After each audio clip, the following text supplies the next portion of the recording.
제3조를 보면 북한을 개별 국가로 인정하지 않고 있습니다. 북한 주민도 대한민국 국민입니다. 16명을 살해했다라는 이 정황은 감청 자료로 판단한 거고요. 실제로 그렇다고 하더라도 어쨌든 헌법상 우리 국민이기 때문에 국내 수사기관이 수사를 해서 처벌했어야 한다는 게 법리적으로 더 맞는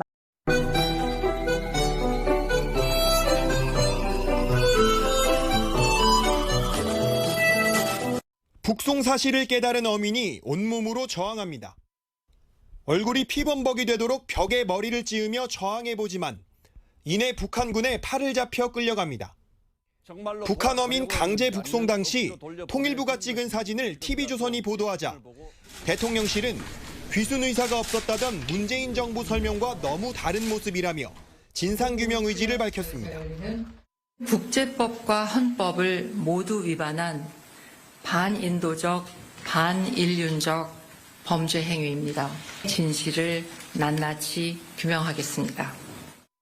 권영세 통일부 장관은 흉악범이라도 무죄 추정의 원칙이 있다며 행정적인 조사만 잠깐 한 뒤 추방하는 건 명백한 잘못이라고 했고, 국민의힘 권성동 원내대표는 인류 보편의 가치인 인권을 말살하는 행위라고 비판했습니다.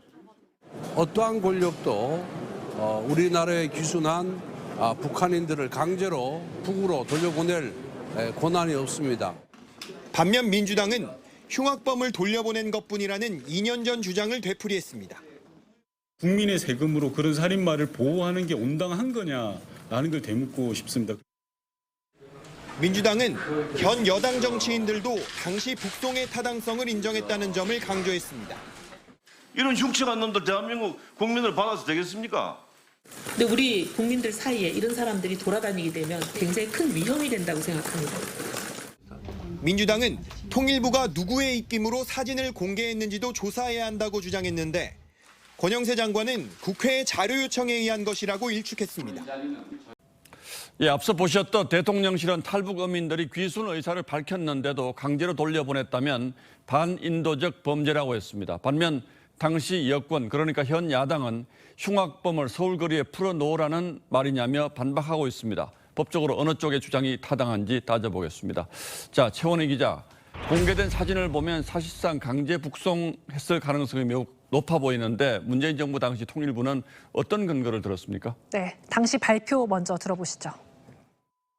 살인 등 중대한 비정치적 범죄로 북한 이탈 주민법상 보호 대상이 아니며 우리 사회 편입 시 국민의 생명과 안전에 위협이 되고 흉악 범죄자로서 국제법상 난민으로도 인정할 수 없다고 판단하여 먼저 북한 이탈 주민법상 보호 대상이 아니라는 점을 들었습니다. 하지만 이 법으로 탈북 어민들을 지원 대상에서 제외할 수는 있어도 국민 자격까지 없앨 수 있는 건 아니라는 주장이 나옵니다. 자, 그러니까 핵심적으로 한 줄로 요약하자면 헌법상 흉악범이라고 하더라도 우리 국민으로 봐야 한다 이거잖아요? 네, 그렇습니다. 오늘 대통령실은 당시 북송이 헌법 그리고 국제법을 모두 위반한 조치라고 했는데요. 헌법 제3조를 보면 북한을 개별 국가로 인정하지 않고 있습니다. 북한 주민도 대한민국 국민입니다. 대법원과 헌법재판소 판례를 봐도 같은 기조인데요. 지난 2014년 북한 주민이 탈북 전에 북한에서 저지른 범죄로 유죄 판결을 받은 사례도 있습니다. 그런데 민주당에선 엽기적인 흉악범을 우리 국민으로 받아들이라는 말이냐 이렇게 주장하잖아요. 일견 이것도 일리가 없진 않아 보입니다만. 그렇습니다. 그런데 이제 탈북 어민들이 16명을 살해했다라는 이 정황은 감청 자료로 판단한 거고요. 실제로 그렇다고 하더라도 어쨌든 헌법상 우리 국민이기 때문에 국내 수사기관이 수사를 해서 처벌했어야 한다는 게 법리적으로 더 맞는 말입니다. 닷새 만에 북송하면서 충분한 수사와 재판 없었다는 점에서는 헌법 제12조 그리고 27조 위반 논란도 제기될 수 있습니다.